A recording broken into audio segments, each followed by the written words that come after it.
ابھی تک نماز شروع نہیں، اللہ اکبر، بر پورا ہو اب نماز شروع ہوئی، تو یہ رفع یدین تو نماز سے باہر ہے، ساری نماز میں سے رفع یدین ختم کر دیا، کیونکہ رفع یدین حرکت ہے، اور حرکت جو ہے نماز کے منافی ہے۔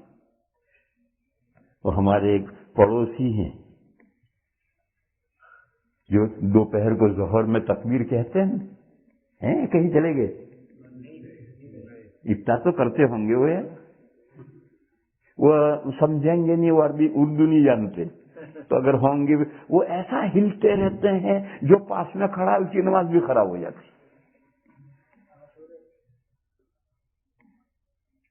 تو یہ حرکت، آدمی نماز میں کھڑا ہے تو اسے سوکھا تنا بن جانا ہے، ذرا نہیں ہلنا، اور ہماری نماز یہ کیا اللہ ہوگا۔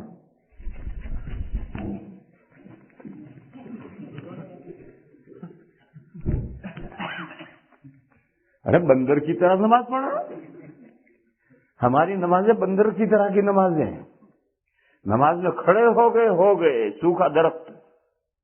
وہ ہمارے دوست میرے پڑوس میں رہتے ہیں، وہ اتنا بیچارے نماز میں ہلتے ہیں کہ مجھے الجھن ہوتی ہے، میری نماز خراب ہو جاتی۔ تو جب میری خراب ہو جاتی ہے پڑوسی کی، نیبر کی، تو ان کی کتنی شاندار ہوتی ہوگی۔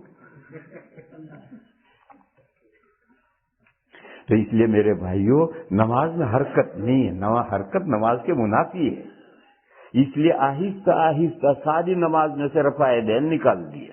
اور یہ جو تکبیر تحریمہ میں، یہ بارڈر پر ہے، نماز کے اندر نہیں ہے۔ یہ ابو حنیفہ اور مالک رحمہم اللہ کی رائے ہے کہ پہلے حدیثیں، رفع والی حدیثیں پہلے کی ہیں اور ترک رفع والی حدیثیں بعد کی۔ دوسرے دو اماموں کی رائے یہ ہے کہ نہیں، یوں نہیں ہے، پہلے نماز میں رفع نہیں تھا، بعد میں رفع بڑھا، نماز میں رفع بڑھا، لہذا رفع یدین سنت ہے اور بعد کی روایت ہے، اور رفع نہ کرنا یہ پہلے کی روایت ہے۔ اب دو اماموں کی یہ رائے ہے تو وہ اپنی رائے پر عمل کریں گے، اور ان کے فالوور ان کی رائے پر عمل کریں گے، ابو حنیفہ اور مالک کی رائے پر تھوڑے عمل کریں گے، اور ابو حنیفہ اور مالک شافعی اور احمد کی رائے پر تھوڑے عمل کریں گے، جس کی جو رائے ہے۔ تو روایتیں دونوں طرح ہوتی ہیں، ان کو سارٹ آؤٹ کرنے میں اختلاف ہو جاتا ہے کہ پہلے والی یہ روایت ہے، بعد والی یہ، ایک رائے یہ کہ نہیں پہلے والی رفع کی بعد میں ترک رفع کی، دوسری رائے کہ نہیں پہلے ترک رفع کی پہلے، بعد میں رفع شروع ہوا۔ بہرحال ایسا ہوتا ہے، اور یہاں رک کر کے ایک مسئلہ تمہیں سمجھاؤں، اور وہ بہت بڑی غلط فہمی دور کرے گا۔ لوگ یہ کہتے ہیں ارے بھائی اللہ رسول کا فالو ہونا چاہیے، تقلید اللہ رسول کی کرو، یہ امام چار بت کہاں سے آ گئے؟ جو لوگ کہتے ہیں اس کی حقیقت کل عرض کروں گا۔ وآخر دعوانا ان الحمد للہ۔